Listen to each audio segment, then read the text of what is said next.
Good morning, ladies and gentlemen. Thank you for waiting. Your Excellencies, members of the Diplomatic Corps and members of the press, we're very pleased to welcome Special Representative Hook, who will be briefing today on the Iran materiel display.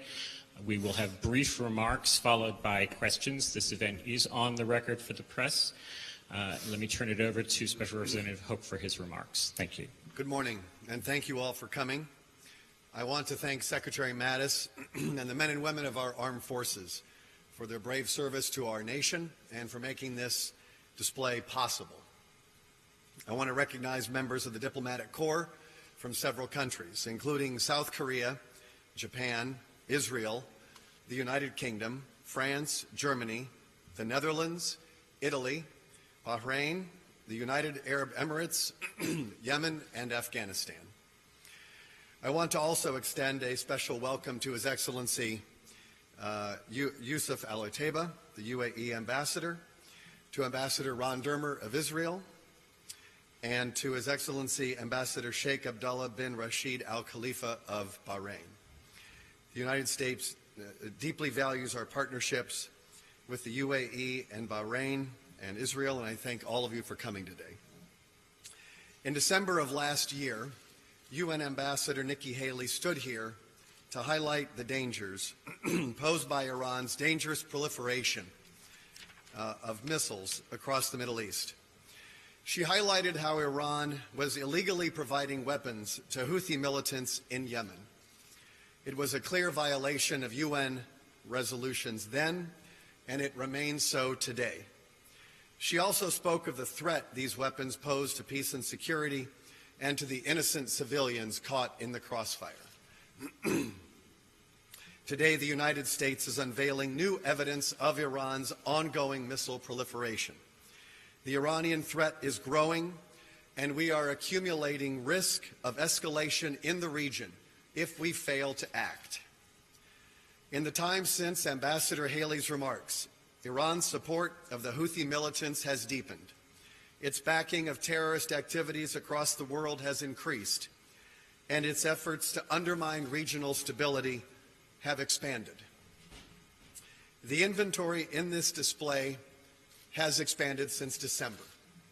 This is a function of Iran's relentless commitment to put more weapons into the hands of even more of its proxies, regardless of the suffering. Iran has been prohibited by several UN resolutions from exporting arms for a decade. These restrictions were in place starting in 2006 under UN Security Council Resolution 1737 and 1747, which I helped to negotiate. The prohibitions have continued since 2015 under UN Resolution 2231. This display and the items we have added to it reveal an outlaw regime exporting arms as it pleases. Today we are unveiling Iran's Syad 2C surface-to-air missile, which you see behind me. This missile was designed and manufactured in Iran, and the writing in Farsi on its side translates as the Hunter Missile. The conspicuous Farsi markings is Iran's way of saying they don't mind being caught violating UN resolutions. The Syad 2C is one of two identical systems interdicted by Saudi Arabia in Yemen earlier this year. The Iranians wanted to deliver this to the Houthis, who would have used it to target coalition aircraft up to 46 miles away. Given the Houthis' reckless use of other advanced weapons provided by the Iranians, these missiles pose a clear and present danger to civil aviation in the region. We are also unveiling anti-tank guided missiles. On display in front of me are two of the three types of anti-tank guided missiles that Iran produces and transfers, the Tufan and the Tucson. One of the Tufan rockets that is newly added was seized in an arms cache aboard a dhow in the Arabian Sea. The other was found by Saudi Arabia during a raid in Yemen. The Tausan rocket on display is also new. and is one of 5 that were seized in a stockpile by Saudi forces in Yemen. These missiles enhance the Houthis' capabilities and further intensify the conflict in Yemen. Fajar rockets have also been added to the display and are located next to the anti-tank guided missiles. These weapons were recovered in Helmand, near Kandahar airfield, by the Afghan National Army from the Taliban. Iran has been providing material support to the Taliban since at least 2007. These same rockets have been used by Hamas in the past. To my left is a new unmanned aerial system, the Shaheed 123. We have debris from a Shaheed, which was recovered by coalition forces in Afghanistan after it crashed, as well as Shaheed components that were interdicted in Yemen in early 2018. This missile system is primarily designed to conduct covert reconnaissance and surveillance missions, potentially putting American and coalition forces at risk. There are several new small arms of Iranian origin included here, such as sniper rifles, RPGs, AK variants, and hand grenades. These have been provided to us by Bahrain. Iran gave these weapons to Shia militant groups to carry out attacks against the government. I would like to thank Foreign Minister Sheikh Khalid bin Ahmed Al Khalifa for his commitment to exposing the Iranian regime's activities. In 2016, senior Iran Revolutionary Guard Commander Saeed Qasimi publicly called Bahrain an Iranian province and said Iran is a base, quote, for the support of revolution in Bahrain. In a microcosm, this is exactly how Iran destabilizes the Middle East. But the United States stands with Bahrain to protect its sovereignty, and we will continue to work together to identify and intercept arms shipments in the region.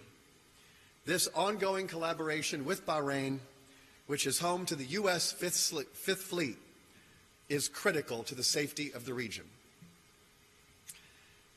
I want to also highlight the recovered pieces of an Iranian Qaem missile fired by the Houthis into Saudi Arabia, which Ambassador Haley unveiled last December. The missile's intended target was the civilian airport in Riyadh, a G20 airport, through which tens of thousands of people travel each day. Imagine a missile of this size and power hitting a civilian aircraft or Terminal 1 at the airport. The new weapons we are disclosing today illustrate the scale of Iran's destructive role across the region. The same kind of rockets here today could tomorrow land in a public market in Kabul or an international airport. As the Bahraini victims of attacks carried out with some of the weapons here could tell you, the Iranian regime uses arms to export revolution, prolong crises, and inflict death and suffering. The tools of Tehran's foreign policy are here before you today. Tehran is intent on increasing the lethality and reach of these weapons to deepen its presence throughout the region. This is why it is especially important that we get the de-escalation of conflicts in places like Yemen right. Secretaries Pompeo and Mattis have called for a ceasefire in Yemen, and the United States is committed to the efforts led by UN Special Envoy Martin Griffiths.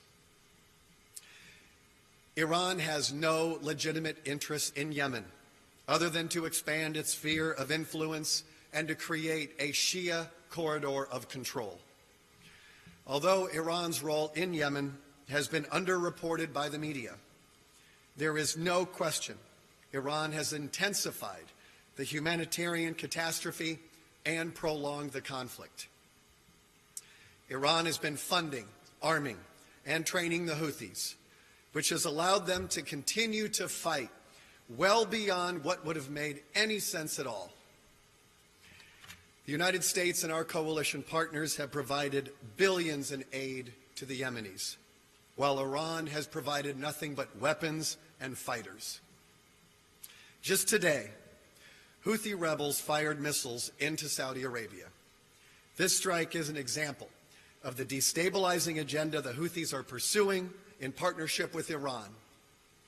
They act in this way, even as UN Special Envoy Martin Griffiths is exerting maximum effort with our full support to bring the parties together for talks.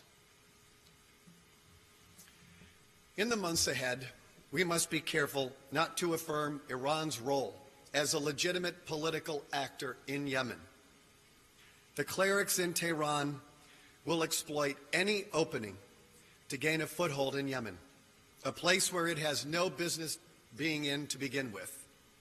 Historically, there has not been a religious connection between Iran's 12er Shiites and Yemen's Houthis, who are 5er Shiites. In fact, Iran's religious authorities have long been dismissive of the 5er Shiites.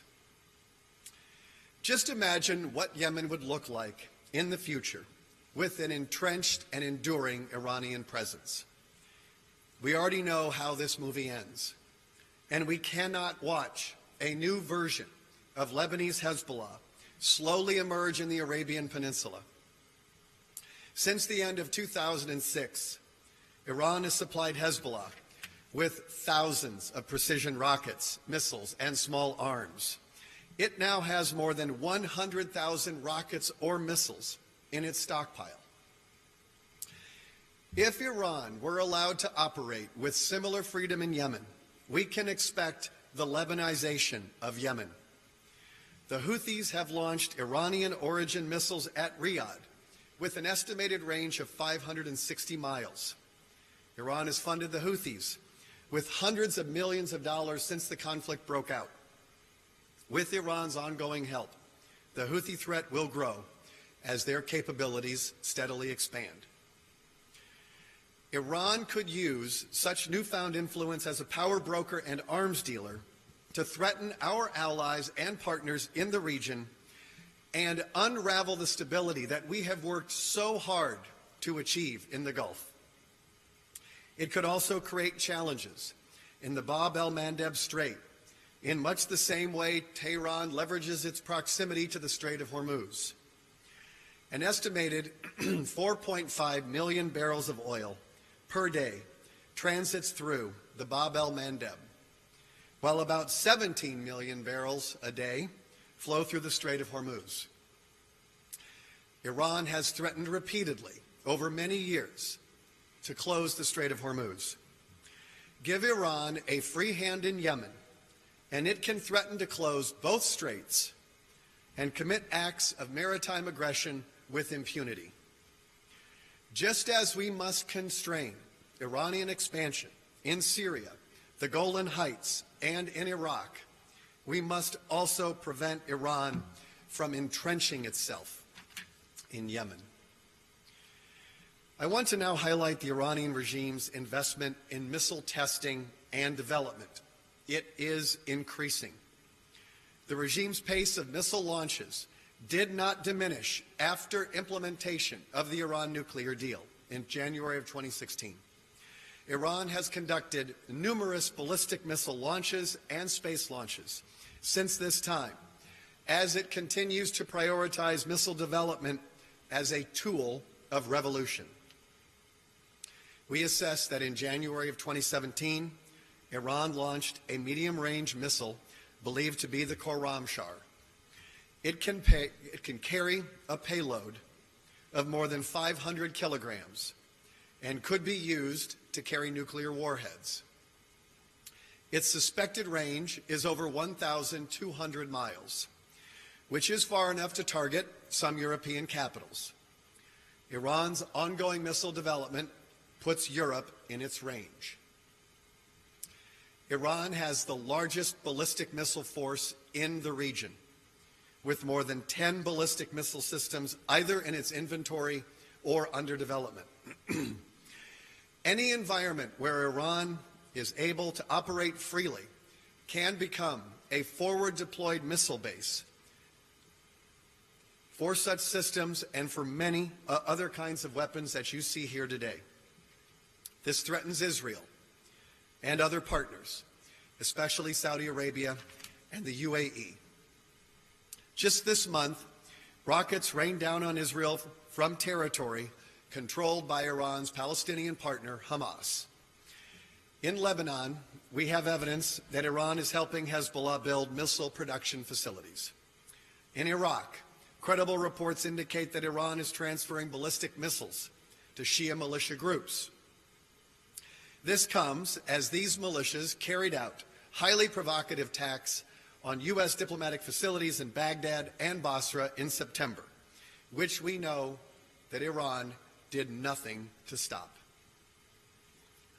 Iran is also dumping cash and forces into conflict zones to support its proxies from the Levant to the Arabian Peninsula.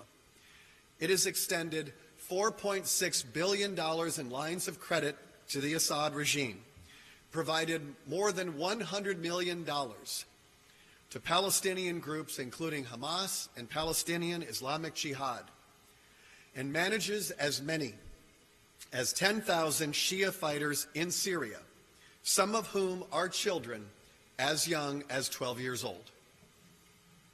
As the world strives toward peace and security in the Middle East, we are working to reverse advances made by Iran and its proxies over the last several years. In fact, we are using the full scope of our sanctions authorities to inflict real costs on Iran. In July of 2017, we sanctioned 18 key individuals and entities for supporting Iran's ballistic missile program. In January, the U.S. designated 4 additional entities. In May, we designated 5 Iranians for providing missile expertise to the Houthis. These individuals were also responsible for transferring weapons to Yemen on behalf of the Quds Force.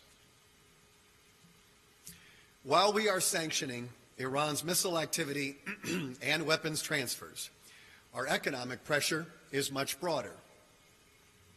Earlier this month, the United States reimposed the remaining sanctions that were lifted by the Iran deal. This is the largest ever single-day action targeting the Iranian regime. Our sanctions went back into place on more than 700 individuals, entities, vessels, and aircraft. This sanctions campaign puts us in a much stronger position to be confronting the same threats that I have described to you today.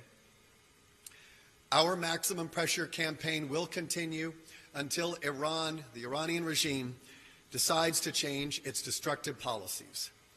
The regime can change its policies, or it can continue to watch its economy crumble. For 39 years, the Iranian regime has shaped events in the region through illegal weapons transfers, proxies, and terror, a deadly trifecta. President Trump has made it clear that the United States will no longer tolerate the status quo. We seek a new and comprehensive deal with Iran that addresses the full range of Iran's destructive activities in the region. As Secretary Pompeo said in his speech announcing our new strategy in May, Iran must stop testing and proliferating missiles, stop launching and developing nuclear-capable missiles, and stop supporting militias in Lebanon, Syria, Iraq, Bahrain, and Yemen. Iran needs to start behaving like a normal country and surrender its title as the world's #1 sponsor of terrorism. As the Special Representative for Iran, I have met with partners and allies across the globe to share the concerns that I have shared today and explain the purposes of our pressure campaign. Most of the countries I meet with share our assessment of the Iranian threat, and I invite any who remain on the fence to visit this weapons display to see the evidence for themselves. Delegations from nearly 70 countries have already visited here, and we welcome more. Despite this clear evidence, not all countries are convinced of the need to take action. Too many remain on the sidelines, arguing that now is not the time to pressure the regime. But this approach has enabled and will continue to enable Tehran to expand its presence in the region and become a more destructive force in the Middle East, to say nothing of Europe. The current international environment has created unacceptably low expectations for the regime in Tehran. If, as some people argue, the demands of the United States for the Iranian regime seem too many, it is because Iran's malign activities are too numerous. If our demands seem too unrealistic, it is because the world's expectations are too low. We cannot simply admire the Iranian threat any longer. The United States has a positive vision for the Middle East, where every state retains the right to defend itself. But no outlaw regime, like the one in Tehran, can freely undermine the sovereignty of other nations.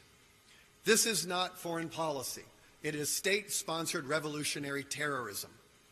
The Middle East will be best served when an Iranian government respects the rule of law, abides by fundamental standards and commitments, and rejects terrorism. It is now up to the supreme leader to do something out of character and act in the interests of the Iranian people.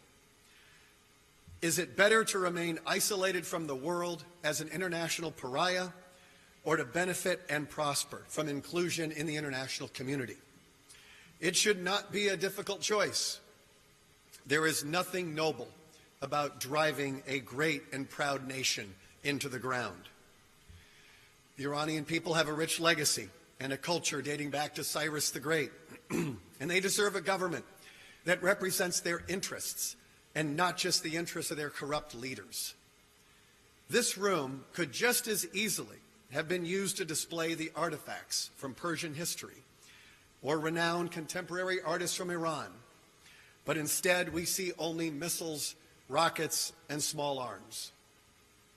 The clerical regime in Iran has chosen this path, but the Iranian people are not destined to follow it. If Tehran changes its policies, a better future awaits the Iranian people.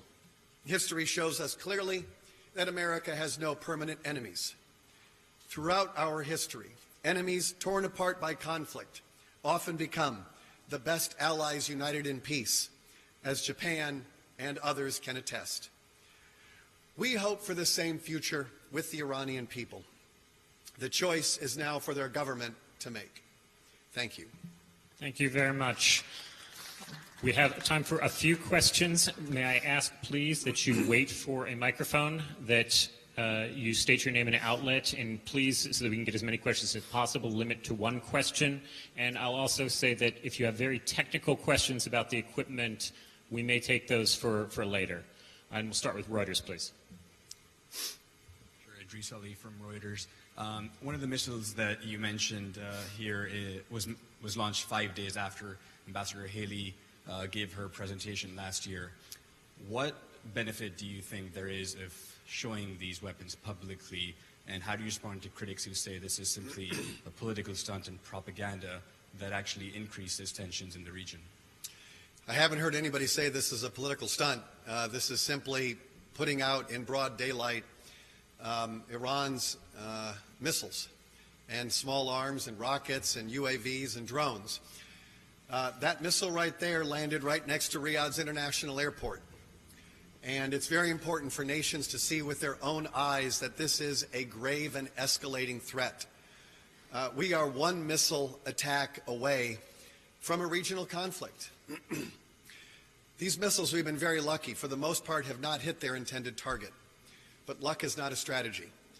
And the international community needs to do more to get after the proliferation of Iran's missiles. The Iran nuclear deal has created a climate where, so long as Iran is in compliance with a non-proliferation deal of modest gains and temporary benefits, that so long as Iran is in compliance with this deal, somehow they're in compliance with all sorts of international norms and standards. The fact of the matter is that during the implementation of the Iran nuclear deal, Iran has expanded its threats to peace and security in almost every category. Terrorism, terror finance, cyber attacks, maritime aggression, human rights violations. And so we are now out of the deal, and it gives us a great deal of freedom and leverage to address the entire range of Iran's threats to peace and security. And so our pressure campaign that the President and the Secretary have put in place really yield two very, very concrete benefits. One, it will starve the regime of the revenue it needs to destabilize the Middle East and terrorize other nations. We need to starve these militias of funding. The other thing it does is it creates pressure on the regime to come back to the negotiating table so that we can get a new and better deal that doesn't just address the nuclear threat that Iran presents, but also addresses the entire range, the terrorism, the nuclear threat, the cyber aggression, maritime aggression, the entire range. And we are very confident that we have the right strategy with the right diplomacy in place. Nadia, please. Thank you, Nadia Belbisi with Al Arabiya. Now that you've shown us an expanded evidence of Iran involvement, what mechanism do you have to stop these weapons from reaching proxies, in particular the Houthis in Yemen? And what leverage do you have on allied countries like Iraq, for example? You just said that there's weapons that goes through to the Shiite militias in Iraq, and Iraq is a close ally of the United States. Right. Thank you. Now that our sanctions are back in place, the President and the Secretary of State will be resolutely focused on sanctions enforcement. And we are doing everything we can to deter and discover sanctions evasion. All of our diplomatic posts in the region, especially in the Middle East and in Europe, are putting in place strategies to detect and to prevent sanctions evasion. And that includes the missile proliferation, the missile shipments that you described. It also is very much going after the money. 80% of Iran's revenue comes from oil exports. We have taken over 1 million barrels of oil off of Iran's export list, and many more barrels will be coming off very soon. And so we have our maximum economic pressure campaign is focused on the economics. We also need to be restoring deterrence. This display today helps educate people on this clear and present threat that we face. And we urge all nations, especially the European Union, to move missile sanctions through the European Union so that we can start managing the risk of a regional conflict through missile proliferation. Let me take VOA, please. Hi, I'm with the VOA, Farhad Kuladi, Persian Service.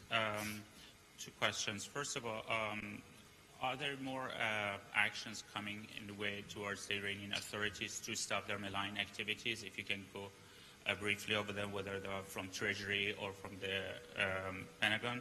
And what leverage do you have to convince others to join the campaign of maximum pressure against Iran? Thank you.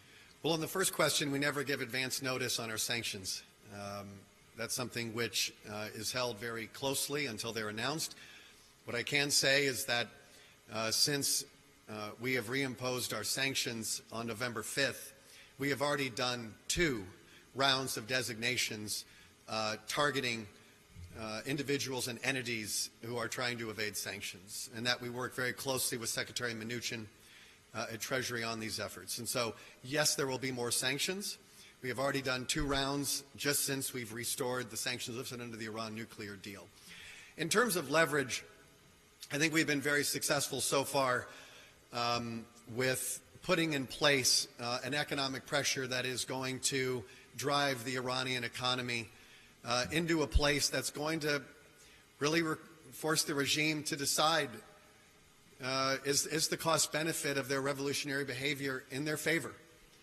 Our policy in the Middle East is to reverse the balance of power in favor of our friends and our partners. Iran has had a really good run over many years partly enabled by the cover that the Iran nuclear deal provided. And so I think now we are in a much better position with our regional partners, with the United States. We have had enormous cooperation from European companies. Over 100 major firms have announced that they are ending business in Iran. And if given the choice between doing business in the United States and doing business in Iran, it's the fastest decision you'll ever make as an executive. And so we have been very pleased with the progress we've made so far on our sanctions. Let me take AFP, and then I will take one last over here. Thank you. Tom Watkins, AFP. Can you explain a little bit about the timing of today's presentation? Why now? Why today? As you know, there's obviously been a tremendous amount of criticism in the media recently about Saudi Arabia. Is this to try and sort of shift the narrative a bit, or can you just talk about why you're doing this again? Thank you. What we're doing, it began because our inventory has expanded. That's just the nature of this regime. As this regime continues its aggressive and revolutionary foreign policy, we interdict more and more equipment. And so at some point, we hope to have this room no longer build its inventory.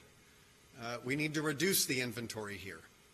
And so it's just a function of Iran's campaign to export arms in violation of UN embargoes across the Middle East. In terms of the timing, there isn't anything tied to what's happening in Saudi Arabia.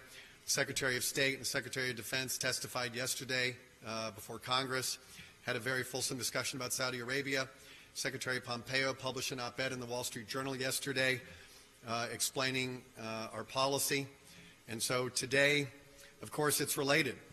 Many of the missiles here were interdicted by Saudi Arabia, which illustrates just how much of a threat it's under and how much of a threat UAE and Bahrain and Israel are under because of these kinds of weapons, whether it's in Syria, Lebanon, Iraq, or Yemen. And we need to get serious about going after this stuff. So our last question is Al-Hura. Hisham Bourar, Al-Hura TV. First, I have a question, but I want to follow up on the AFP question first. To what extent the vote yesterday in the Senate to sort of stop the support for Saudi Arabia and Yemen hurt your efforts to curb these Iranian activities? And my question is, you spoke about the risk accumulating if you fail to act. What would that look like? Would it look like a military strike at some point? And given that you've tried the sanctions and the maximum pressure, could anything short of a military strike against Iran stop Iran from continuing this proliferation? On the first question about Yemen, abandoning Yemen right now would do immense damage to U.S. national security interests and to those of our partners in the Middle East. Right now in Yemen, we are carrying out 3 vital missions. We are trying to assist the coalition in fighting Iranian-backed Houthi fighters. We are decapitating al-Qaeda in the Arabian Peninsula, and we are promoting Americans, we are protecting Americans who are working in Saudi Arabia or transiting the strategic waterways around Yemen. We definitely want to bolster the conditions for peace in Yemen. We have a number of goals, which I would describe as working in parallel tracks. Secretary Mattis has talked about the need to build capacity of legitimate Yemeni security forces. We need to strengthen the defensive capabilities of our regional partners. We need to support our partners' right to defend themselves against Houthi attacks supported by the Iranian regime. And at the same time, we are calling for an urgent end to the fighting.